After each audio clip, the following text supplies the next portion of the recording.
ভুটান, স্থানীয় নাম ড্রাক ইউল, রাষ্ট্রীয় নাম কিংডম অব ভুটান, স্থানীয় সময় গ্রিনিচ সময় +5 ঘন্টা 30 মিনিট। রাজধানী থিম্পু, ভৌগোলিক অবস্থান সার্কভুক্ত দেশ ভুটান হিমালয়ের পাদদেশে অবস্থিত। এর উত্তরে চীন এবং অন্য তিন দিকে ভারত বেষ্টিত। আয়তন 46,600 বর্গ কিলোমিটার। জলবায়ু, ভুটানের জলবায়ু সমুদ্রপৃষ্ঠ থেকে উচ্চতাজনিত কারণসমূহ দ্বারা ব্যাপকভাবে প্রভাবিত।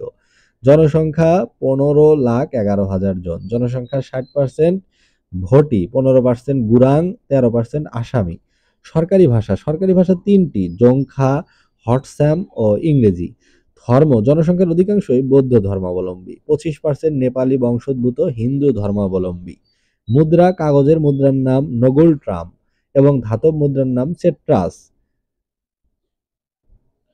ভুটানে ভারতীয় মুদ্রাও বৈধ। খনিজ সম্পদ: চুনাপাথর, মার্বেল, গ্রাফাইট, সীসা, তামা, কয়লা, স্লেট, ট্যালক, জিপসাম, পাইরাইটস, ফিরোজা পাথর ইত্যাদি।